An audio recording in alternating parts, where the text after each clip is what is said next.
નમસ્તે વિદ્યાર્થી મિત્રો. ધોરણ 8 સામાજિક વિજ્ઞાન બીજા સેમેસ્ટરની અંદર અગાઉ આપણે સમાજ સુધારક એવા રાજા રામ મોહન રાય વિશે અભ્યાસ કર્યો. ત્યાર પછીના બીજા સમાજ સુધારક છે સ્વામી દયાનંદ સરસ્વતી. તો આપણે આજે સ્વામી દયાનંદ સરસ્વતી વિશે અભ્યાસ કરીએ. દયાનંદ સરસ્વતીનો જન્મ સૌરાષ્ટ્રના મોરબી નજીક ટંકારા ગામમાં સનાતન બ્રાહ્મણ કુટુંબમાં થયો હતો. વિદ્યાર્થી મિત્રો, અહીંયા સ્વામી દયાનંદ સરસ્વતીના જન્મની વાત કરેલી છે કે ભાઈ એનો જન્મ ક્યાં થયો હતો. તો કે સૌરાષ્ટ્ર મતલબ આપણા ગુજરાતના જુદા જુદા વિભાગો પાડેલા છે, જેમ કે ઉત્તર ગુજરાત, મધ્ય ગુજરાત, દક્ષિણ ગુજરાત, સૌરાષ્ટ્ર અને કચ્છ. તો આ સૌરાષ્ટ્રમાં મોરબી નજીક આવેલું ટંકારા, બરાબર. શું કીધું છે આપણને? સનાતન બ્રાહ્મણ. સનાતન મતલબ આદિ અનાદિ કાળથી ચાલ્યું આવતું હોય તેવું, મતલબ પહેલેથી જે ચાલ્યા આવે છે એવા એક બ્રાહ્મણ કુટુંબની અંદર આ સ્વામી દયાનંદ સરસ્વતીનો જન્મ થયેલો. વિદ્યાર્થી મિત્રો, આપણે હિન્દુ ધર્મ વિશે કહીએ છીએ ને કે સનાતન ધર્મ આદિ અનાદિકાળથી ચાલ્યો આવે છે. તો એ રીતના એવા એક બ્રાહ્મણ કુટુંબની અંદર આ સ્વામી દયાનંદ સરસ્વતીનો જન્મ થયેલો. તેમને નાની વયે મૂર્તિ પૂજા અને કર્મકાંડની બિન ઉપયોગિતા સમજાય. પોતે નાના હતા, ઉંમર એની હજી નાની હતી, ત્યાં એને મૂર્તિ પૂજા અને કર્મકાંડ મતલબ વિવિધ ધાર્મિક વિધિઓની બિન ઉપયોગિતા, આપણા માટે કંઈ ઉપયોગી નથી. મતલબ પોતે મૂર્તિ પૂજામાં પણ ન માનતા, જુદી જુદી જે ધાર્મિક વિધિઓ છે એમાં પણ ન માનતા, એ આપણા માટે કંઈ ઉપયોગી નથી એવું એમને લાગતું. તેમણે સત્યની શોધમાં ગૃહત્યાગ કર્યો અને 15 વર્ષ સુધી દેશભરમાં પરિભ્રમણ કરી યોગનો અભ્યાસ કર્યો. કે ભાઈ ખરેખર સત્ય શું છે એ શોધવા માટે થઈ અને એને શું કહ્યું? તો કે ભાઈ પોતાના ઘરનો ત્યાગ કરી દીધો, પોતાનું ઘર છોડી દીધું અને 15 વર્ષ સુધી આખા દેશની અંદર પરિભ્રમણ મતલબ ફરે છે અને કેનો અભ્યાસ કરે છે? યોગનો અભ્યાસ કરે છે. યોગ શું છે? તો કે ભાઈ ભારતીય સંસ્કૃતિની વિશ્વને આપેલી ભેટ છે. આપણે બધાને ખબર હશે કે 21 જૂનને આંતરરાષ્ટ્રીય યોગ દિવસ તરીકે ઉજવવામાં આવે છે અને આ યોગનું આખા વિશ્વ આજે એનું મહત્ત્વ જાણે છે. તો સ્વામી દયાનંદ સરસ્વતી તો પહેલાં તો આખા દેશની અંદર ફરે છે, પરિભ્રમણ કરે છે 15 વર્ષ સુધી અને યોગ શીખે છે. સંન્યાસ લઈ મથુરામાં સ્વામી વિરજાનંદ પાસે હિન્દુ શાસ્ત્રનો અભ્યાસ કર્યો. વિદ્યાર્થી મિત્રો, આપણને બધાને ખબર છે કે ભાઈ હિન્દુ શાસ્ત્રની અંદર ઘણા બધા મતલબ ઉપનિષદ છે, વેદ છે, ઘણા છે, બરાબર. આપણા હિન્દુ શાસ્ત્રની અંદર ઘણા બધા ધાર્મિક ગ્રંથો આવેલા છે. તો પહેલાં તો પોતે સંન્યાસ લઈ લે છે સ્વામી વિરજાનંદ પાસે અને પછી આપણા હિન્દુ ધર્મના જે શાસ્ત્રો છે એનો અભ્યાસ સ્વામી દયાનંદ સરસ્વતી કરે છે. સ્વામી દયાનંદ સરસ્વતીએ વર્ગ અને જ્ઞાતિવિહીન સમાજ રચના દ્વારા ધાર્મિક, સામાજિક અને રાજકીય દ્રષ્ટિએ દેશની એકતા સાધવાનો પ્રયત્ન કર્યો. વિદ્યાર્થી મિત્રો, અહીંયા સ્વામી દયાનંદ સરસ્વતીએ શું વાત કરેલી છે? તો કે ભાઈ વર્ગ અને જ્ઞાતિવિહીન સમાજ રચના. આપણે જોઈએ છીએ કે ભાઈ અત્યારનો સમાજ ઘણી બધી જ્ઞાતિઓની અંદર વહેંચાયેલો હતો, પહેલાં પણ એવું જ હતું. તો આ જે સમાજ છે બધા સમાન હોવા જોઈએ, કોઈ જ્ઞાતિ ન હોવી જોઈએ. અને વર્ગ પહેલાંના સમયમાં, બરાબર, બ્રાહ્મણ, ક્ષત્રિય, વૈશ્ય અને શૂદ્ર, આવી રીતે જુદા જુદા વર્ગોની અંદર સમાજ વહેંચાયેલો હતો. તો મતલબ કોઈ વર્ગ ન હોવો જોઈએ, કોઈ જ્ઞાતિ ન હોવી જોઈએ અને એના દ્વારા કે ભાઈ દેશનો જે નાગરિક છે એ દરેક ક્ષેત્રે સમાન હોવો જોઈએ, એક હોવો જોઈએ, એવા પ્રયત્ન છે એ સ્વામી દયાનંદ સરસ્વતી દ્વારા કરવામાં આવેલા. મતલબ ધર્મની દ્રષ્ટિએ, સમાજની દ્રષ્ટિએ અને દેશ માટે કે ભાઈ દેશનો દરેક નાગરિક છે સમાન અને એક થઈને રહેવો જોઈએ. તેમણે વેદોમાં ભારતીય ધર્મ અને સંસ્કૃતિના દર્શન કર્યા કે ભાઈ ખરેખર ભારતીય ધર્મ અથવા તો ભારતીય સંસ્કૃતિ શું છે એ જાણવું હોય તો ક્યાં જાણવા મળશે? તો કે ભાઈ વેદની અંદર.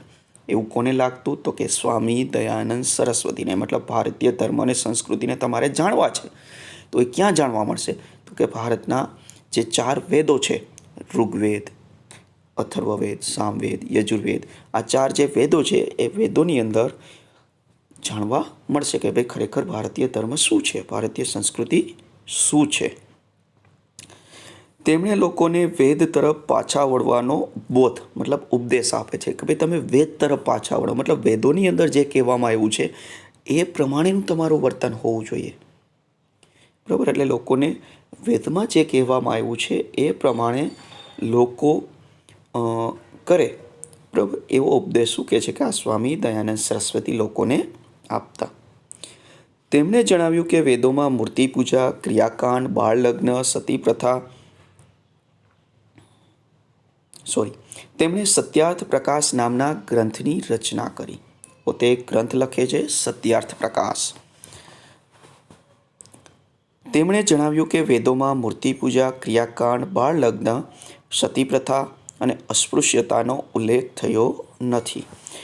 શું જણાવે છે સ્વામી દયાનંદ સરસ્વતી વિદ્યાર્થી મિત્રો? તો કે વેદની અંદર આજે દરેક વસ્તુ અહીંયા આપેલી છે. મૂર્તિ પૂજા, બરાબર?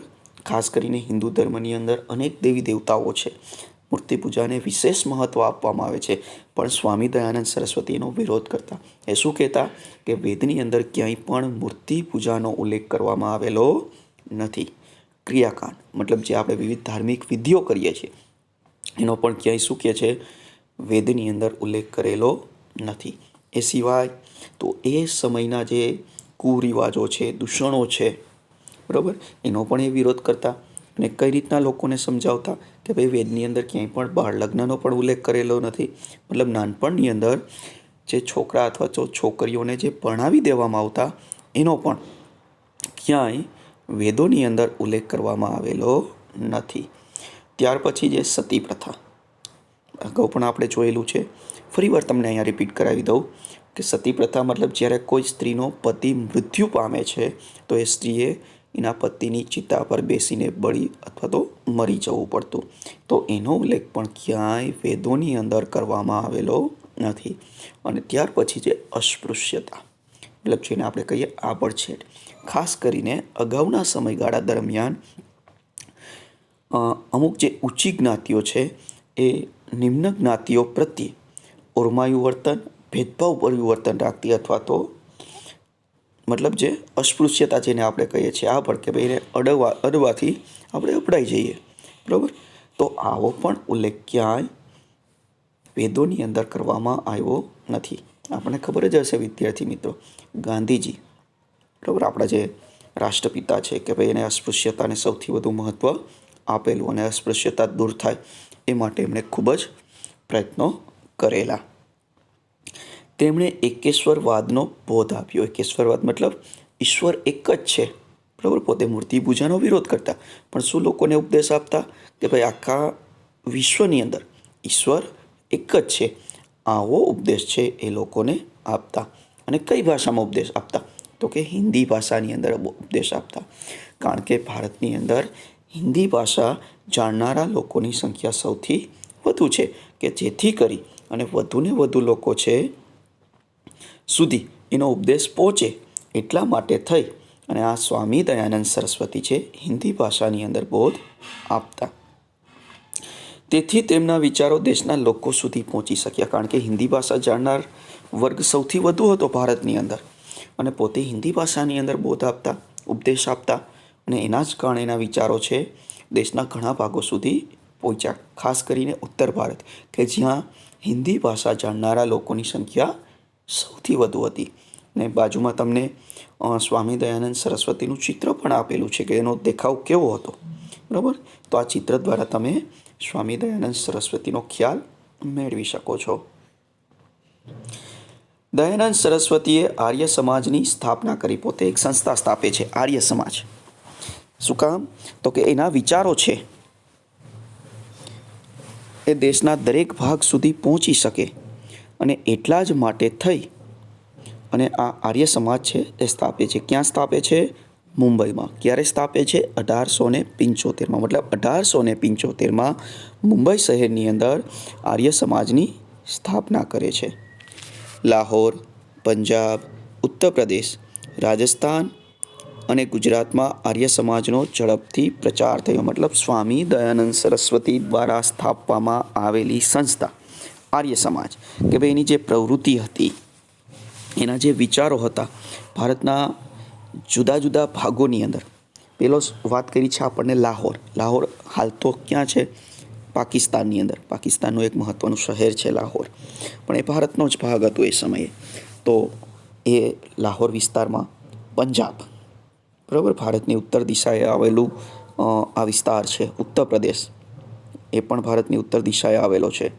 રાજસ્થાન અને ગુજરાત કે જે ભારતના પશ્ચિમ ભાગમાં આવેલા છે. તો આ બધા એવા વિસ્તારો છે કે જ્યાં આર્ય સમાજના વિચારો છે એનો ઝડપથી પ્રચાર થાય છે.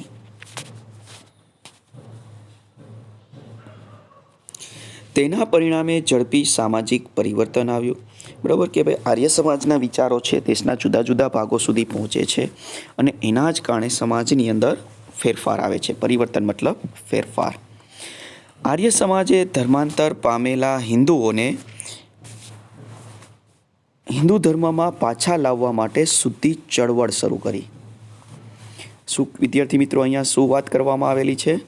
કે ભાઈ આર્ય સમાજ કે જે સ્વામી દયાનંદ સરસ્વતી દ્વારા સ્થાપવામાં આવેલી જે આ સંસ્થા છે, ધર્માંતર પામેલા, મતલબ એક ધર્મમાંથી બીજા ધર્મની અંદર ગયેલા જે હિન્દુઓ છે એને પોતાના ધર્મની અંદર, મતલબ હિન્દુ ધર્મની અંદર પાછા લાવવા માટે શું કરે છે? તો કે શુદ્ધિ ચળવળ શરૂ કરે છે. મતલબ હિન્દુ ધર્મમાંથી બીજા ધર્મમાં ગયેલા લોકોને પાછા હિન્દુ ધર્મમાં લાવવા માટે થઈ અને એક ચળવળ મતલબ એક આંદોલન શરૂ કરે છે. અને એના જ કારણે પરધર્મ મતલબ બીજો ધર્મ જેણે સ્વીકાર્યો છે અથવા તો જેને સ્વીકારવાની ફરજ પડી છે એવા હિન્દુઓને પાછા આવવા માટેના દ્વાર પ્રથમવાર ખુલ્લા મુકાયા. મતલબ કે જેણે બીજો ધર્મ સ્વીકાર્યો છે અથવા તો એને સ્વીકારવાની ફરજ પડી, તો એવા હિન્દુઓને પોતાના ધર્મની અંદર પાછા આવવા માટે પહેલી વાર એવું બને છે કે આર્ય સમાજ દ્વારા જે પ્રવૃત્તિ કરવામાં આવી, મતલબ જે આંદોલન ચલાવવામાં આવ્યું, શુદ્ધિ ચળવળ શરૂ કરવામાં આવી અને એના કારણે બીજા ધર્મમાં ગયેલા જે હિન્દુઓ છે એને પોતાના ધર્મમાં પાછા આવવા માટે પહેલી વાર આવું બને છે. સ્વામી દયાનંદ સરસ્વતીના અવસાન પછી લાલા હંસરાજ, પંડિત ગુરુદત્ત, લાલા લજપતરાય જેવા નેતાઓએ આ સંસ્થાની પ્રવૃત્તિઓ ચાલુ રાખી. મતલબ કે ભાઈ સ્વામી દયાનંદ સરસ્વતી જે આર્ય સમાજ દ્વારા જે પ્રવૃત્તિ ચાલુ કરી હતી, તો એમના મૃત્યુ પછી કે ભાઈ આર્ય સમાજની પ્રવૃત્તિઓ કોણ ચાલુ રાખે છે? તો કે ભાઈ લાલા હંસરાજ, પંડિત ગુરુદત્ત અને લાલા લજપતરાય જેવા જે નેતાઓ છે એ આર્ય સમાજની પ્રવૃત્તિઓ ચાલુ રાખે છે. મતલબ ખાસ કરીને આર્ય સમાજ છે, આપણને ખબર છે કે ભાઈ વેદોને વધુ મહત્ત્વ આપતા, મૂર્તિ પૂજાનો વિરોધ કરતા, એ ધાર્મિક વિધિઓનો વિરોધ કરતા અને ખાસ કરીને એ સમયના જે કુરિવાજો છે અથવા તો તે દૂષણો છે, બરાબર, એનો વિરોધ કરતા. તો આ બધી પ્રવૃત્તિઓ છે એ લાલા હંસરાજ, પંડિત ગુરુદત્ત અને લાલા લજપતરાય જેવા જે નેતાઓ છે એમના દ્વારા ચાલુ રાખવામાં આવે છે. સ્વામી શ્રદ્ધાનંદે ઈસવીસન 1902માં હરિદ્વાર પાસે કાંગડી ગુરુકુળ સ્થાપ્યું. કે ભાઈ શ્રદ્ધાનંદે ક્યારે? તો કે ભાઈ 1902માં. કઈ જગ્યાએ? તો કે ભાઈ હરિદ્વાર. કયું ગુરુકુળ સ્થાપે છે? કાંગડી. તમને એક બે વાક્યની અંદર અથવા તો વિકલ્પ અથવા તો ખાલી જગ્યાની અંદર આ પૂછાઈ શકે. આ ઉપરાંત ગુજરાતમાં વડોદરામાં આર્ય કન્યા વિદ્યાલય શરૂ કરવામાં આવ્યું, જ્યાં શિસ્ત, શ્રમ, સંયમ અને ચારિત્રના પાઠોનું શિક્ષણ આપવામાં આવતું હતું. મતલબ ગુજરાતની અંદર જે વડોદરા શહેર છે અહીંયા આર્ય કન્યા વિદ્યાલય મતલબ છોકરીઓ માટેની આ જે શાળા છે એ શરૂ કરવામાં આવે છે. અને અહીંયા કયું શિક્ષણ આપવામાં આવતું હતું?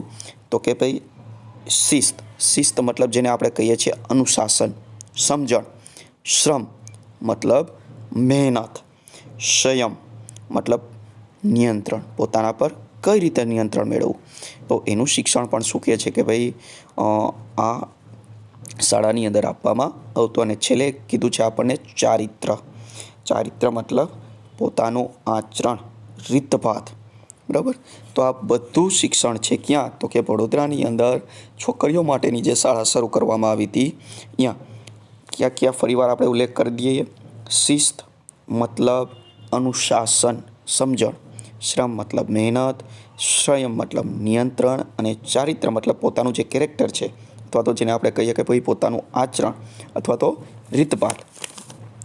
તો આવું શિક્ષણ છે આ વડોદરાની અંદર જે છોકરીઓ માટેની જે શાળા શરૂ કરવામાં આવી ત્યાં આપવામાં આવતું હતું.